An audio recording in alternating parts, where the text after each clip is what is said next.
Welcome to Infidelity Nest. In today's video, I want to share a story that begins quietly, almost invisibly, the way most real transformations do.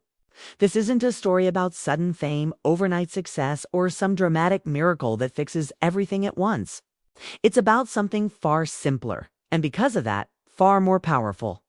It's about what happens when you try just one new thing, even when every part of you is afraid to. For a long time, I believed people didn't really change.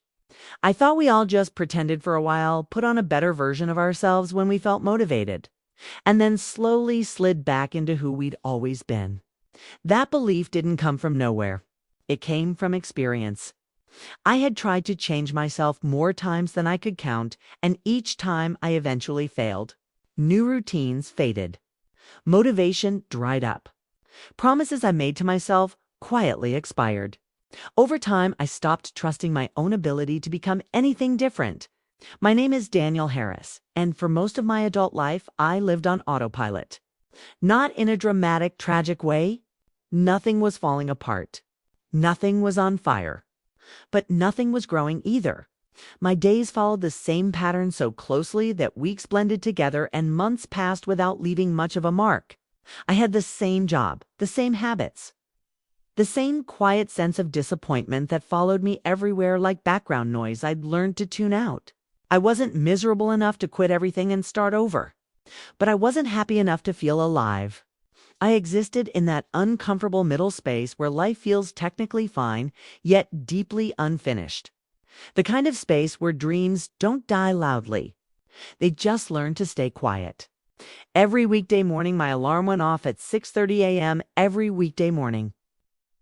I hit snooze exactly twice. Not once, not 3 times, twice. It had become a ritual. I rolled out of bed, showered without really noticing the water, and got dressed in the same safe, neutral colors. Nothing too bold. Nothing that drew attention. Then I drove the same route through the same traffic to the same office building where I worked as a data analyst. The job was stable. It paid well enough. My coworkers were polite, professional, and mostly distant. My boss, Mark Reynolds, respected me. He trusted my work and left me alone most of the time, which I told myself was ideal. On paper, my life looked solid, even successful. But stability, I learned, can feel a lot like a cage when you stop growing inside it. At lunch, I usually sat alone. I told myself I enjoyed the quiet, that I needed the break. But the truth was harder to admit. I was afraid. Afraid of awkward conversations. Afraid of saying the wrong thing. Afraid of being seen too clearly.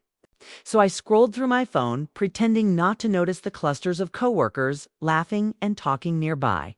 When conversations drifted my way about weekend trips, hobbies, or side projects people were passionate about, I nodded politely. I smiled at the right moments, but I had nothing to contribute. My weekends were empty stretches of time filled with errands, streaming shows I barely remembered, and convincing myself I deserved rest because work was stressful.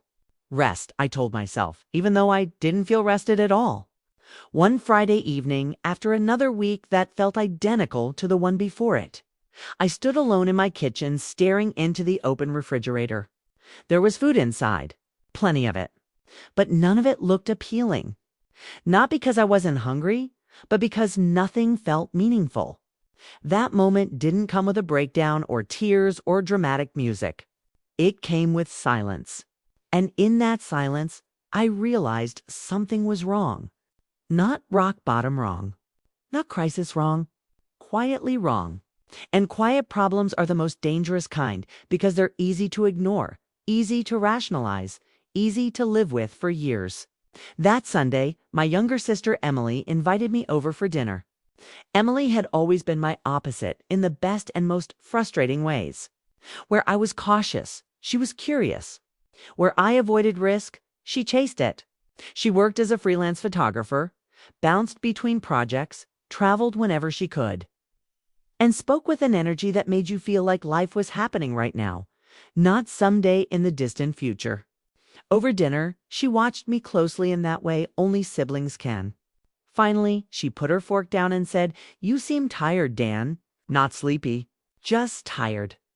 I laughed it off, but she didn't back down. She asked me when the last time was that I did something new. Something genuinely new.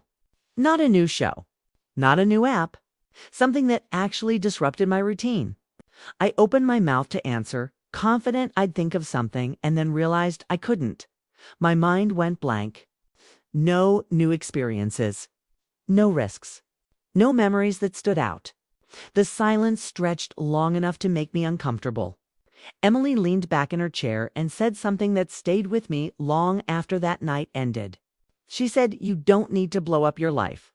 Sometimes all it takes is one new thing to remind you that you're still alive." That sentence followed me home. It echoed in my head as I lay awake that night, staring at the ceiling. One new thing. It sounded almost too simple, almost naive. But simplicity can be powerful when you've been hiding behind complexity for too long. The next morning, I made a decision that felt both insignificant and terrifying at the same time. I signed up for a beginner's public speaking class at a local community center. Public speaking had always scared me. Even saying my name during meetings made my heart race. I avoided presentations whenever possible. That fear was exactly why I chose it. I didn't want something comfortable. I wanted something that made my pulse quicken just thinking about it. Something that forced me to confront myself. The first class was on a Tuesday evening. I almost didn't go. I stood in my apartment with my keys in my hand, arguing with myself like I was two different people. One voice told me I'd embarrass myself, that I didn't belong, that it was pointless. The other reminded me that embarrassment wouldn't kill me, but staying stuck just might. I walked into the classroom 15 minutes early. There were about 12 people there, all different ages, backgrounds, and personalities. Some looked confident. Some looked just as nervous as I felt. The instructor, a calm woman named Susan Miller, greeted everyone warmly. She explained that the class wasn't about perfection. It was about progress, about learning to be heard without apologizing for existing. When it was my turn to introduce myself, my hands shook. My voice cracked. Heat rushed to my face. I felt exposed in a way I wasn't used to. But I spoke anyway, and something unexpected happened. No one laughed. No one judged. They listened. That moment felt like standing on solid ground after years of sinking sand. Each week, the exercises became more challenging. Short speeches, eye contact, impromptu talks on random topics. Every session left me exhausted, but it was a good kind of exhaustion.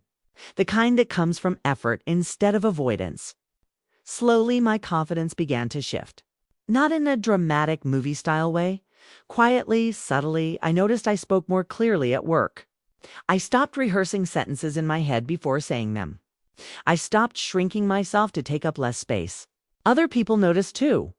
Mark asked me to lead a small presentation, something he'd never considered before. It went well. Better than well. And for the first time in a long time, I felt proud of myself for something that scared me.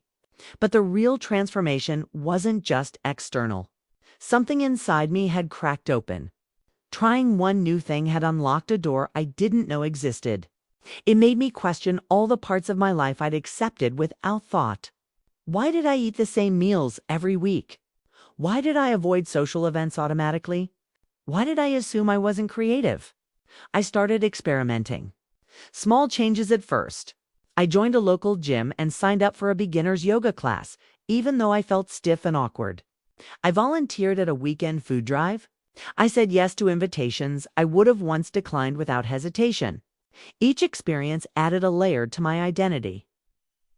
Like discovering rooms in a house I'd lived in for years without ever exploring. One evening after class, Susan pulled me aside and said, "You've changed since the first day. Not just how you speak, but how you carry yourself." That comment stayed with me. I realized change wasn't about becoming someone else. It was about uncovering parts of myself that had been buried under fear, routine, and self-doubt. A few months later, I did something that would have once seemed impossible. I signed up for an open mic night. Not to sing or tell jokes, but to share a short personal story. The night of the event, my nerves,